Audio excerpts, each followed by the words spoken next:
शक्ति है, ये विस्तार साहिबां दी बाणी द्वारा प्रस्तुत है। कुंडलनी एक ऐसी शक्ति, परम शक्ति जिन्हों जीवन शक्ति कहंदे, चेतन शक्ति कहंदे, देव शक्ति कहंदे, ये नाभि तो थले कुंडल मार के बैठी है, जिस करके इस शक्ति का नाम कुंडलनी पै गया। ये इस तरह सुती हुई है जिस तरह कोई सपनी कुंडल मार के सुती हुई होवे।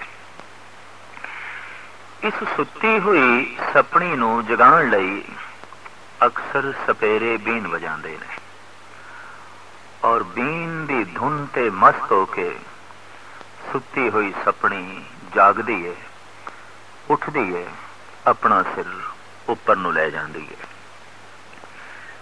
जीवन शक्ति दा मूंह भी थल्ले है, सपनी की तरह कुंडल मार के सुती हुई है और ये शक्ति नाभि तो थल्ले जप तप कीर्तन साधना द्वारा जद ये कुंडलनी जागदी है तो अगे 6 चक्रां दी एक रोक है जिन्हां नूं विन के ये शक्ति पहुंचती है आग्या चक्र तक, परमानंद तक, परम रस तक, परम निधान तक। ये शक्ति ऊपर उठे बनती है राम रस, नाम रस, और ये शक्ति थल्ले जाए इसे नूं कहंदे ने एक काम रस है। जीवन का प्रवाह थल्ले दा वेग काम रस है, जीवन के प्रवाह का उपर दा वेग नाम रस है, राम रस है। शक्ति ये जागे किवें? वाहिगुरु वाहिगुरु दा चिंतन, गुरमंत्र दा जाप, मूल मंत्र दा जाप, गुरबाणी दा पाठ, इहदे नाल ये सुती हुई शक्ति जागदी है। सब तो प्रथम नाभि तो उपर जिहड़ा चक्र है वह है मूल आधार। इहदे उपर एक होर चक्र है जिन्हों कहंदे ने सवदिष्टान।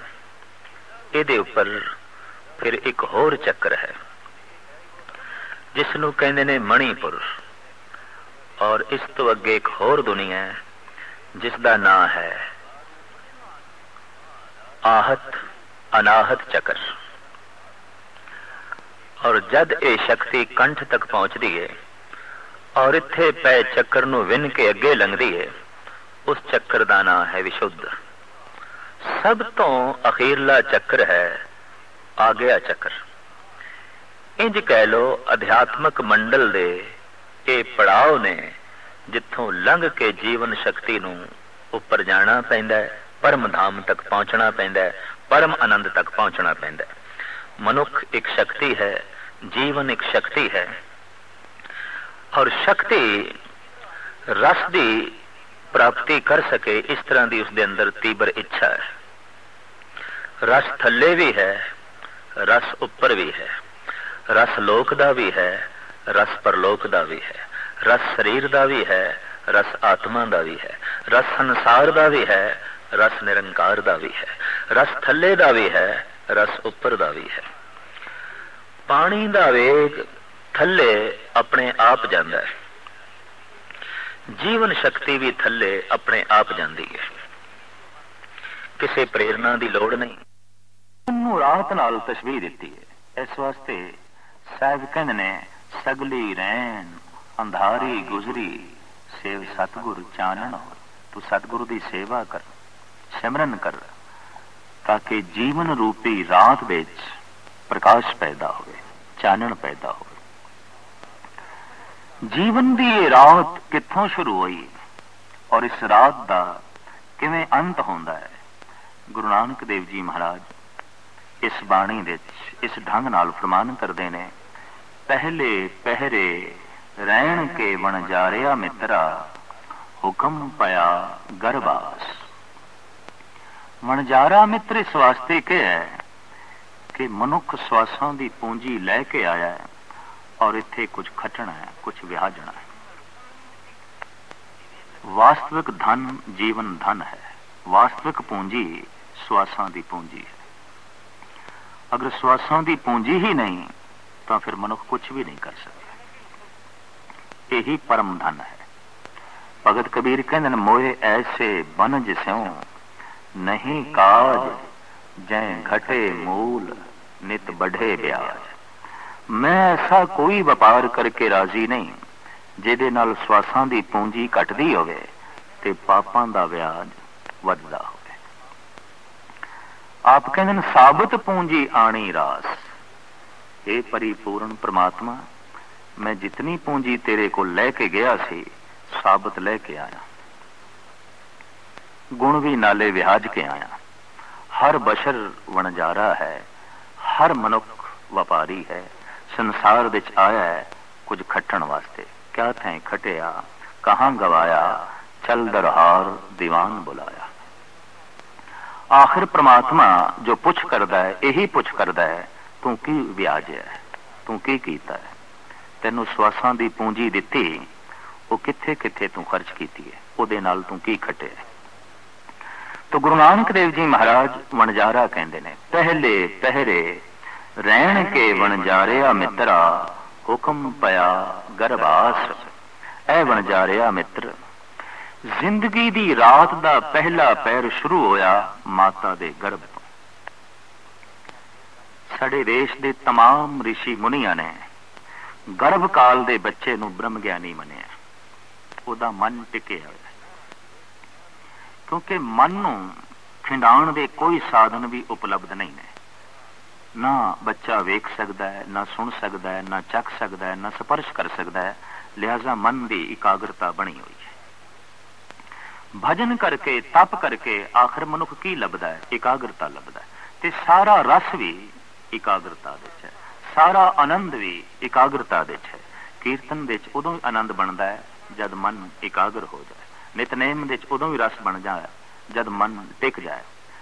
भोजन की थाली अगों होवे ते मनुख ने उसे वक्त ट्रेन ते जाना होवे, समा बहुत थोड़ा होवे, मन उसका ट्रेन विच होवे तो भोजन विच स्वाद नहीं आवेगा, रस नहीं आवेगा। एकाग्रता विच ही रस है। रस्ते विच निरत हो रहा है, सुंदर गायन वादन हो रहा है, एक मनुख वेख रहा है, रस विच लीन है। दरअसल ये रस गाने का नहीं, निरत का नहीं, मन की एकाग्रता का। मन टिक गया, मन उसका एकाग्र हो गया। आके दूजे मित्र ने कहा भाई घर नूं अग लग गई है, चल। वो एकदम भज पैंदा है। दूसरा मित्र उसकी बांह पकड़ता है, भाई इतना सुंदर निरत हो रहा है, गाना हो रहा है, छड़ के किथे जा रहे हो? कहंदे मेरे घर नूं अग लग गई है, थानू निरत दी पई हुई है। निरत दा रस माणन वाला जो मन सी वो घर चला गया। हुण निरत दे कोई रस नहीं, हुण संगीत दे कोई रस नहीं। तो मन की एकाग्रता बंदा जप तप करके लोड़दा है और ये एकाग्रता बच्चे नूं कुदरती मिली हुई है जो माता दे गर्भ विच है। तो गुरु नानक देव जी महाराज फरमान करते ने तो उत्थे की करदा सी, पहले पहरे रहन के वणजारिया मित्रा हुक्म पया गरबास। उर्द तप अंतर करे वणजारिया मित्रा खसम से थी अरदास। तू खसम दे नाल जुड़िया होया सी, तू अठे पैर प्रार्थना विच सी, तू अठे पैर जोगी दी तरह परमात्मा नाल जुड़िया होया सी। खसम से थी अरदास वखाणे उर्द ध्यान लिव लागा। भावें माता दे गर्भ विच ये उल्टा लटके होया है पर ध्यान इसका सीधा सी, सुरत इसकी सीधी सी। उर्द ध्यान लिव लागा नाम रजाद आया कल भीतर बहुड़ जासी नांगा। जैसी कलम बुड़ी है मस्तक तैसी जीड़े पास। कहु नानक प्राणी पहले पहरे हुक्म पया गरबास। पहले पैर विच मनुख नूं नींद नहीं आउंदी रात दे। नींद की शुरुआत दूजे पैर तो होंदी है, तीजे पैर विच नींद बहुत गूढ़ी हो जाती है, बहुत गूढ़ी। अक्सर चोर चकार डाकू जब कोई डाका या सन मारते ने तो तीसरे पैर विच मार, बहुत गूढ़ी निंद्रा उस वक्त हो जाती है। तो पहले पैर विच ਮਨੁੱਖ ਦੀ ਚੇਤਨਾ ਪੂਰਨ ਰੂਪ ਵਿੱਚ ਜਾਗੀ ਹੋਈ ਸੀ, ਇਕਾਗਰਤਾ ਮਨ ਦੀ ਬਣੀ ਹੋਈ ਸੀ, ਮਨ ਵਿੱਚ ਕੋਈ ਖਿੰਡਾਵ ਨਹੀਂ ਸੀ। ਜੀਵਨ ਰੂਪੀ ਰਾਤ ਦਾ ਪਹਿਲਾ ਪਹਿਰ ਮਾਤਾ ਦੇ ਗਰਭ ਵਿੱਚ ਬਤੀਤ ਹੋਇਆ। ਜ਼ਿੰਦਗੀ ਦੀ ਰਾਤ ਦਾ ਦੂਜਾ ਪਹਿਰ ਗੁਰੂ ਨਾਨਕ ਦੇਵ ਜੀ ਮਹਾਰਾਜ ਇਹਨਾਂ ਸ਼ਬਦਾਂ ਵਿੱਚ ਵਰਣਨ ਕਰਦੇ ਨੇ। ਦੂਜੇ ਪਹਿਰੇ ਰਹਿਣ ਕੇ ਵਣ ਜਾ ਰਿਹਾ ਮਿੱਤਰਾ, ਵਿਸਰ ਗਿਆ ਸਭ ਧਿਆਨ। ਹੱਥੋਂ ਹੱਥ ਨਚਾਈਏ ਵਣ ਜਾ ਰਿਹਾ ਮਿੱਤਰਾ, ਜਿਉਂ ਜਸੋਦਾ ਘਰ ਕਾਨ। ਹੱਥੋਂ ਹੱਥ ਨਚਾਈਏ ਪ੍ਰਾਣੀ, ਮਾਤ ਕਹੇ ਸੁਤ ਮੇਰਾ। ਚੇਤ ਅਚੇਤ ਮੂੜ ਮਨ ਮੇਰੇ, ਅੰਤ ਨਹੀਂ ਕਿਛ ਤੇਰਾ। ਜਿਨ ਰਚ ਰਚਿਆ ਤਿਸੇ ਨ ਜਾਣੇ, ਮਨ ਭੀਤਰ ਧਰ ਧਿਆਨ ਜਿਉ। ਕਹੋ ਨਾਨਕ ਪ੍ਰਾਣੀ ਦੂਜੇ ਪਹਿਰੇ, ਵਿਸਰ ਗਿਆ ਸਭ ਧਿਆਨ ਜੀ। ਜਨਮ ਹੋਇਆ ਤੇ ਜੰਮਦਿਆਂ ਸਾਰ ਧਿਆਨ ਟੁੱਟ ਗਿਆ, ਇਕਾਗਰਤਾ ਭੰਗ ਹੋਈ। ਸਰੀਰ ਨੇ ਕੁਝ ਸਪਰਸ਼ ਕੀਤਾ, ਅੱਖਾਂ ਨੇ ਕੁਝ ਵੇਖਿਆ, ਕੰਨਾਂ ਵਿੱਚ ਕੁਝ ਆਵਾਜ਼ਾਂ ਦੀਆਂ ਧੁਨੀਆਂ ਪਈਆਂ, ਕੁਝ ਸੰਸਾਰ ਦੀਆਂ ਲਹਿਰਾਂ ਟਕਰਾਈਆਂ, ਇਕਾਗਰਤਾ ਭੰਗ ਹੋ ਗਈ। ਔਰ ਇਹ ਧਾਈਆਂ ਮਾਰ ਕੇ ਰੋ ਉੱਠਿਆ। ਪੰਛੀਆਂ ਦੇ ਬੱਚੇ ਜਨਮ ਲੈਂਦਿਆਂ ਚਹਿਚਹਾਉਂਦੇ ਨੇ, ਪਸ਼ੂਆਂ ਦੇ ਬੱਚੇ ਸੰਸਾਰ ਵਿੱਚ ਆਉਂਦੇ ਨੇ ਖਾਮੋਸ਼ੀ ਨਾਲ। ਇੱਕੋ ਮਨੁੱਖ ਦਾ ਹੀ ਬੱਚਾ ਹੈ ਜੋ ਜਗਤ ਦੇ ਉੱਤੇ ਰੋਂਦਿਆਂ ਹੋਇਆਂ ਹੀ ਆਉਂਦਾ ਹੈ। ਬਗੌਰ ਇਸ ਸੰਬੰਧ ਵਿੱਚ ਭਗਤਾਂ ਨੇ ਮੁਤਾਲਾ ਕੀਤਾ। ਅੰਡਿਆਂ ਦੇ ਚੋਂ ਜਿਉਂ ਪੰਛੀਆਂ ਦੇ ਬੱਚੇ ਨਿਕਲਦੇ ਨੇ, ਗੀਤ ਗਾਉਂਦੇ ਹੋਏ ਹੀ ਸੰਸਾਰ ਵਿੱਚ ਆਉਂਦੇ ਨੇ, ਚਹਿਚਹਾਉਂਦੇ ਹੋਏ ਆਉਂਦੇ ਨੇ। ਪੂਰਨ ਖਾਮੋਸ਼ੀ ਦੇ ਨਾਲ ਪਸ਼ੂਆਂ ਦੇ ਬੱਚੇ ਜਗਤ ਵਿੱਚ ਜਨਮ ਲੈਂਦੇ ਨੇ।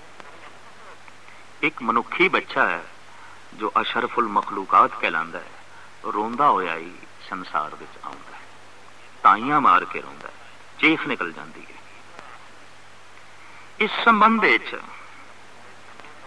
ਪ੍ਰਾਕਿਰਤਿਕ ਢੰਗ ਨਾਲ ਔਰ ਅਧਿਆਤਮਿਕ ਢੰਗ ਨਾਲ ਆਪਣੀ ਆਪਣੀ ਖੋਜ ਹੋਈ ਹੈ। ਵੈਦ ਤੇ ਹਕੀਮ ਇੱਕ ਦਫਾ ਗੁਰੂ ਘਰ ਦੇ ਮਹਾਨ ਦਾਰਸ਼ਨਿਕ ਸੰਤ ਭਾਈ ਸਾਹਿਬ ਭਾਈ ਗੁਰਦਾਸ ਜੀ ਪਾਸ ਇਕੱਠੇ ਹੋਏ। ਕਹਿਣ ਲੱਗੇ, ਅਸੀਂ ਵੇਖ ਕੇ ਹੈਰਾਨ ਹਾਂ ਕਿ ਜੰਮਦੇ ਹੋਏ ਬੱਚੇ ਨੂੰ ਕੋਈ ਭੁੱਖ ਨਹੀਂ ਔਰ ਕੋਈ ਰੋਗ ਵੀ ਨਹੀਂ, ਦੁੱਖ ਨਹੀਂ, ਤਾਂ ਫਿਰ ਇਹਦੇ ਰੋਣ ਦਾ ਕਾਰਨ ਕੀ ਹੈ? ਇਹ ਰੋਂਦਾ ਕਿਉਂ ਹੈ? ਤੇ ਇਤਨੀ ਗੱਲ ਸਪਸ਼ਟ ਹੈ ਕਿ ਰੋਣਾ ਦੁੱਖ ਦਾ ਪ੍ਰਗਟਾਵਾ ਹੈ। ਇਹ ਗੱਲ ਵੱਖਰੀ ਹੈ, ਜਗਤ ਵਿੱਚ ਐਸਾ ਆਖਿਆ ਜਾਂਦਾ ਹੈ ਕਿ ਹੰਝੂ ਕੁਝ ਖੁਸ਼ੀ ਦੇ ਵੀ ਹੁੰਦੇ ਨੇ, ਕਤਈ ਨਹੀਂ ਹੁੰਦੇ। ਹੰਝੂਆਂ ਦਾ ਖੁਸ਼ੀ ਨਾਲ ਕੋਈ ਤਾਲੁਕ ਨਹੀਂ। ਹਾਂ, ਐਸਾ ਹੁੰਦਾ ਹੈ ਜਦ ਖੁਸ਼ੀ ਆਵੇ ਤਾਂ ਅੰਦਰ ਪਿਆ ਹੋਇਆ ਜਿਹੜਾ ਗਮ ਹੈ ਉਹਨੂੰ ਧੱਕਾ ਮਾਰਦੀ ਹੈ ਖੁਸ਼ੀ। ਗਮ ਜਾਂਦਾ ਹੈ ਹੰਝੂਆਂ ਤੇ ਅਸਵਾਰ ਹੋ ਕੇ, ਗਮ ਆਉਂਦਾ ਹੈ ਹੰਝੂਆਂ ਤੇ ਅਸਵਾਰ ਹੋ ਕੇ। ਖੁਸ਼ੂ ਦੇ ਕੋਈ ਹੰਝੂ ਨਹੀਂ ਆਉਂਦੇ, ਆਂਸੂਆਂ ਦਾ ਖੁਸ਼ੀ ਨਾਲ ਕੋਈ ਤਾਲੁਕ ਨਹੀਂ ਹੈ। ਤੋ ਰੋਣਾ ਲਾਜ਼ਮੀ ਕਿਸੇ ਦੁੱਖ ਦੀ ਬੁਨਿਆਦ ਤੇ ਖੜਾ ਹੈ। ਭਾਈ ਸਾਹਿਬ ਕੋਲ ਪੁੱਛਿਆ ਗਿਆ, ਬਈ ਜੰਮਦੇ ਹੋਏ ਬੱਚੇ ਦੇ ਸਰੀਰ ਦਾ ਅਸੀਂ ਅਧਿਐਨ ਕੀਤਾ ਹੈ, ਨਾ ਭੁੱਖ ਹੈ ਨਾ ਰੋਗ ਹੈ, ਫਿਰ ਇਹ ਕਿਉਂ ਰੋਂਦਾ ਹੈ? ਤੋ ਭਾਈ ਸਾਹਿਬ ਦੱਸਦੇ ਨੇ, ਰੋਵੇ ਰਤਨ ਗਵਾਏ ਕੇ, ਮਾਇਆ ਮੋਹ ਹਨੇਰ ਗੁਬਾਰਾ। ਉਹ ਰੋਵੇ ਦੁੱਖ ਆਪਣਾ, ਹੱਸ ਹੱਸ ਗਾਵੇ ਸਭ ਪਰਿਵਾਰ। ਇਹ ਇੱਕ ਰਤਨ ਗਵਾ ਚੁੱਕਿਆ ਹੈ ਜਿਸ ਕਾਰਨ ਰੋ ਰਿਹਾ ਹੈ। ਇਹਦੇ ਕੋਲ ਇੱਕ ਰਤਨ ਸੀ ਕਿ ਮਨ ਦੀ ਇਕਾਗਰਤਾ, ਮਨ ਦਾ ਟਿਕਾਓ, ਟਿਕੀ ਹੋਈ ਸੁਰਤ। ਉਹ ਰਤਨ ਇਹ ਗਵਾ ਬੈਠਾ। ਇਕਾਗਰਤਾ ਇਸ ਦੀ ਭੰਗ ਹੋ ਗਈ ਹੈ। ਜਨਮ ਲੈਂਦਿਆਂ ਹੀ ਸੰਸਾਰ ਦੀਆਂ ਲਹਿਰਾਂ ਨੇ ਕੁਝ ਸਪਰਸ਼ ਕੀਤਾ, ਕੁਝ ਅੱਖਾਂ ਨੇ ਵੇਖ ਲਿਆ, ਕੁਝ ਕੰਨਾਂ ਨੇ ਸੁਣ ਲਿਆ। ਇਸ ਵਾਸਤੇ ਧਿਆਨ ਭੰਗ ਹੋ ਗਿਆ, ਇਕਾਗਰਤਾ ਟੁੱਟ ਗਈ। ਇਹ ਚੀਖ ਕੇ ਰੋ ਉੱਠੇ, ਲਿਵ ਛੁੱਟੀ ਲੱਗੀ ਤ੍ਰਿਸ਼ਨਾ, ਮਾਇਆ ਅਮਰ ਵਰਤਾਰਾ। ਜੰਮਦਿਆਂ ਸਾਰ ਲਿਵ ਟੁੱਟ ਗਈ, ਸੁਰਤ ਟੁੱਟ ਗਈ ਔਰ ਸੰਸਾਰ ਵਿੱਚ ਮਨ ਖਿੰਡ ਗਿਆ। ਧਾਈਆਂ ਮਾਰ ਕੇ ਰੋ ਉੱਠਿਆ ਕਿਉਂਕਿ ਇਕਾਗਰਤਾ ਦਾ ਸੁੱਖ ਇਹ ਮਾਣ ਚੁੱਕਿਆ ਸੀ। ਸਾਰੀ ਜ਼ਿੰਦਗੀ ਮਨੁੱਖ ਇਕਾਗਰਤਾ ਹੀ ਲੱਭਦਾ ਹੈ, ਜਪ ਕਰਕੇ, ਤਪ ਕਰਕੇ, ਬੰਦਗੀ ਕਰਕੇ। ਔਰ ਇਕਾਗਰਤਾ ਦੀ ਇਹ ਜਿਹੜੀ ਤਲਾਸ਼ ਹੈ, ਇਸ ਤੋਂ ਇੱਕ ਗੱਲ ਸਪਸ਼ਟ ਹੈ कि मनुख की चेतना के अंदर एकाग्रता का कोई रस मौजूद है, उसका अनुभव मौजूद है। जब संसार विच कोई धार्मिक मंदिर नहीं सी, कोई धार्मिक उपदेशक नहीं सी, कोई धार्मिक ग्रंथ नहीं सी, तां सब तो पहले जिस मनुख के अंदर प्रभु मिलन की प्यास पैदा हुई होगी, वो किस तरह हुई होगी? दरअसल एकाग्रता का रस, उसका जिहड़ा अनुभव मनुख के अंदर है, उसे ही अनुभव तो प्रेरणा लैके जब तक मनुख ने आरंभ किया होना है। तो एकाग्रता का बोध मनुख की चेतना के अंदर पे है, क्योंकि एकाग्रता माता के गर्भ विच इसदे कोल सी, उसका यह रस मान चुके। भाई साहब कहते जन्म लेंदियां ही लिव टुट गई, एकाग्रता भंग हो गई। रोवे रतन गवाए के, माया मोह हनेर गुबारा, ओ रोवे दुख अपना, हस हस गावे सब परवारा। वो अपना दुख रो रहा है, परिवार विच वधाइयां चल रही, लड्डू वंडे जा रहे हैं, मुंडे का जन्म होया। पर भाई साहब कहते ने उस रोंदे हुए बच्चे नूं ते पुछो उहदे दुख का मूल की है।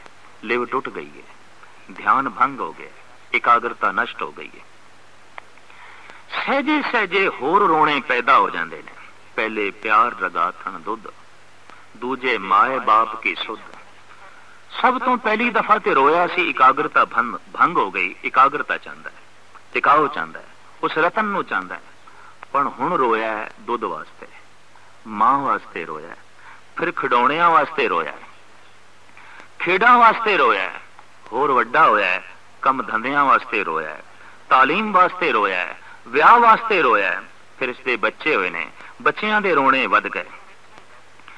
इतने रोने इकट्ठे हो गए कि सब तो पहली दफा जिहड़ा रोया सी वो रोना दब के ही रह गया। मनुख इस वास्ते ही सतसंग विच आउंदा है कि संसार दे ये सारे रोने एक पासे करके उस रोने नूं नवें सिरों सुरजीत करिए जो जिंदगी विच जन्म लेंदियां पहली दफा रोए सी। और वो रोना बड़ा अजीम है, बड़ा महान है। कदी कदाई किसी दी झोली च पैंदा है, हूं रह न सका बिन देखे प्रीतमा, मैं नीर वहे वह चले जियो। भगत भी रो उठते ने, पर उदों रोंदे ने जद संसार दे सारे रोणियां नूं एक पासे करदे ने, वो अजीम ते महान रोना उन्हां दे अंदरों जन्म ले लैंदा। तो साहिब गुरु नानक देव जी महाराज का फरमान, जीवन रूपी रात का दूजा पैर खेडदियां व्यतीत हो गया, मां की ममता विच व्यतीत हो गया। दुध ते खिडौणियां की खेड नहीं, रात का दूजा पैर लंघा छड़िया। जीवन रूपी रात का तीजा पैर आया ते तीजे पैर विच बड़ी गूढ़ निंद्रा आ जाती है और डाके रात के तीसरे पैर नूं ही पैंदे ने। महाराज का फरमान, तीजे पैरे रैण के वणजारिया मित्रा, धन जो बन स्यों चित, हर का नाम न चेतई, वणजारिया मित्रा, बद्धा छुटे जित। जवान हो गया।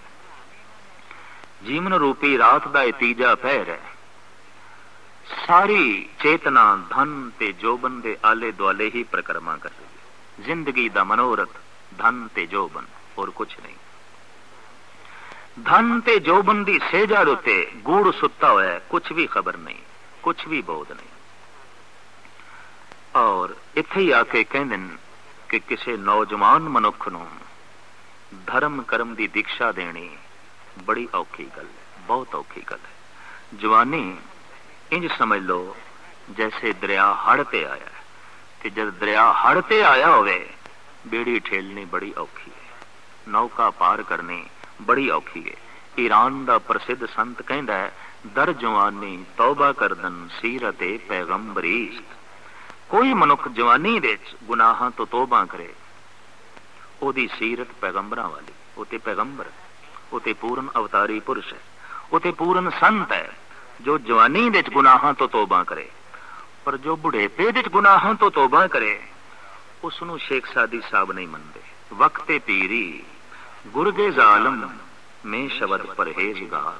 अगर कोई पीरी विच बुढ़ेपे विच परहेजगार बन जाए, गुनाहां तो तौबा करे, तो दलील दी है आपने, जैसे कोई बुढ़ा भगयाड़ ये आखे कि ऐ भेडो ऐ बकरियो तुसी मैथों डरो ना, मैं थानू पकड़ना छड़ दिता है।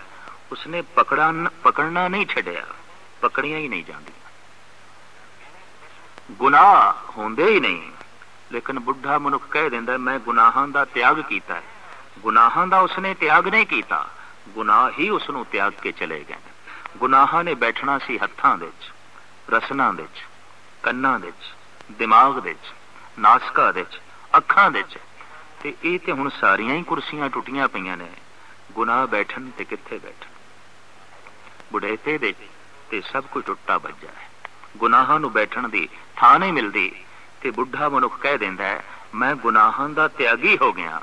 ਨਹੀਂ, ਗੁਨਾਹ ਹੀ ਉਸ ਦਾ ਤਿਆਗ ਕਰਕੇ ਚਲੇ ਗਏ, ਕਿਉਂਕਿ ਉਹਨਾਂ ਨੂੰ ਬੈਠਣ ਨੂੰ ਥਾਂ ਨਹੀਂ ਮਿਲ ਰਹੀ। ਵਕਤੇ ਪੀਰੀ ਗੁਰਗੇ ਜ਼ਾਲਮ में शब्द परहेजगार। बड़ा सुंदर श्लोक है गुरबाणी दे च। फरीदा उम्र सुहावड़ी संग सुवनड़ी दे, विरले के पायन जिना प्यारे ने। नौजवान उम्र होवे, कंचन वर्गी काया होवे, सुंदरता होवे, किसे विरले दी रसना तो प्रभु दे गीत निकलते ने, परमात्मा दी बंदगी निकलती। तो तीजे पैरे रहन के वणजारिया मित्रा, धन जो बनस्यों चित, हर का नाम न चेतई वण जा रहा मित्रा, बद्धा छुट्टे जित। हर का नाम न चेते प्राणी, बिकल भया संग माया। धन स्यों रत्ता जोबन मत्ता, अहला जन्म गवाया।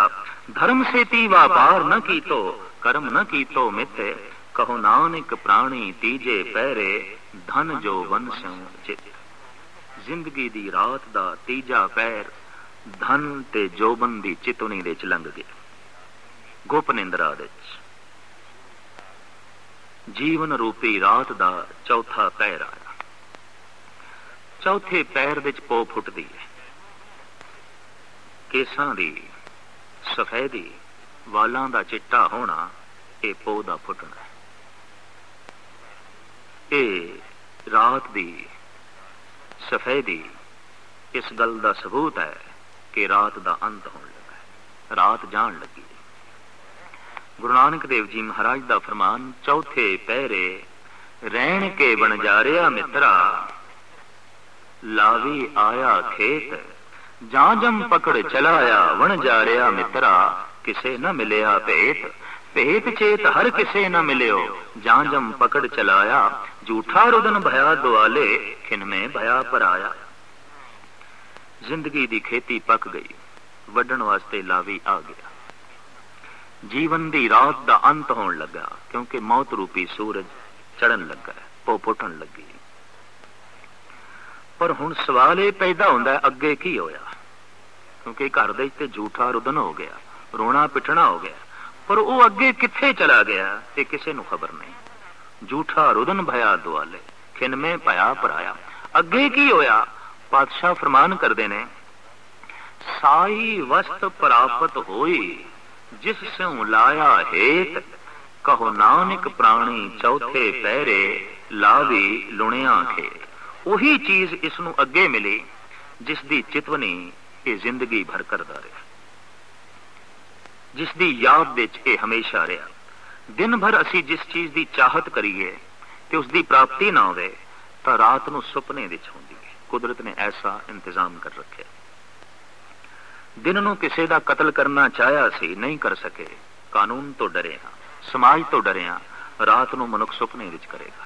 दिन भर चोरी दी चिंतनी करदा रहा, नहीं कर सकिया, रात नूं सुपने विच करेगा। दुराचार दा चिंतन चलदा रहा, दिन भर नहीं कर सकिया, रात नूं सुपने च कराएगा। और इसी तरीके नाल अगर दिन भर उसकी याद रही है इस ढंग दी कि परमात्मा दा मिलाप होवे, गुरु दा मिलाप होवे, पर नहीं मिलाप हो सकिया, नहीं रस बन सकिया, रात नूं सुपने विच बनेगा। चंगे ते माड़े सुपने इस गल दा सबूत ने कि मनुख दे अंदर चंगा ते माड़ा बीज है।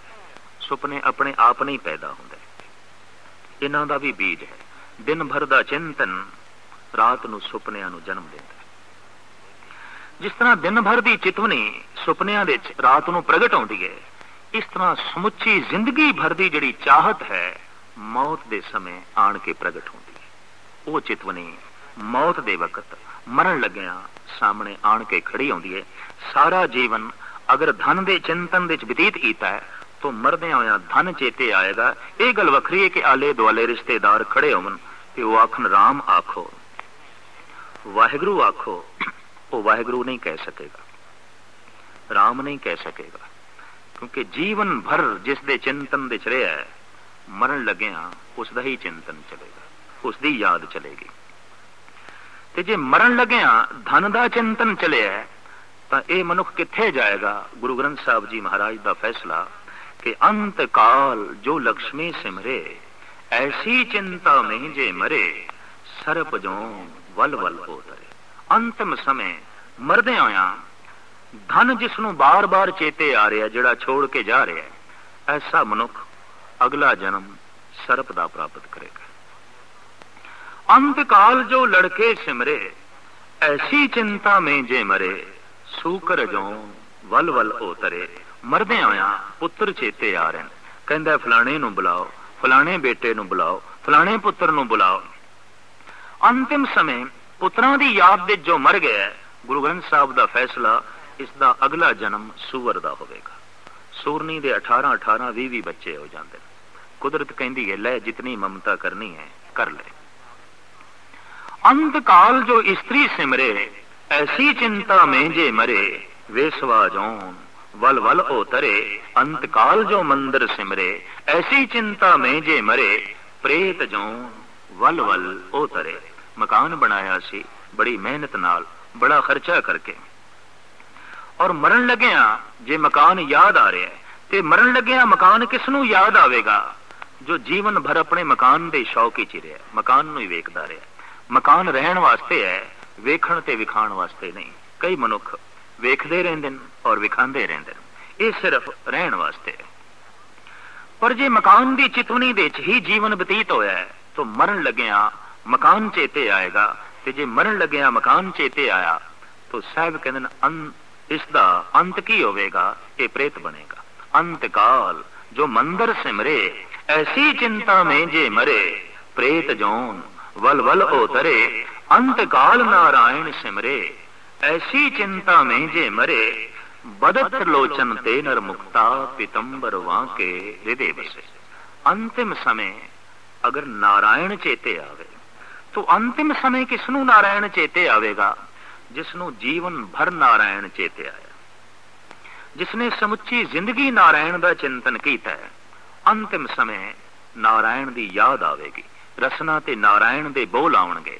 ते ज्यों रसना दे उत्ते नारायण दे बोल आए, ऐसा मनुख नारायण दे च इस तरह समा जाएगा जिस तरह बूंद सागर दे समा जाती है, और जिस तरह किरण सूरज दे च लीन हो जाए। सूरज किरण मिले, जल का जल हुआ राम, ज्योति जोत रली, संपूर्ण थिया राम। मनुख दी ये जो कथा है, गुरु नानक देव जी महाराज ने इन्हां 4 पहरां दे च बकायदा अंकित की है। मनुख परमात्मा तक पहुंच सके, ईश्वर तक पहुंच सके, मनुख नूं बोध कराया है तू की है और आया कित्थों है, हुण कित्थे खड़ा है और तू जाना कित्थे है और जा कित्थे रहा है। इस सब कुछ दी चेतावनी गुरु ग्रंथ साहब जी महाराज ने मनुख दे सामने रखी है ताकि मनुख भटके ना।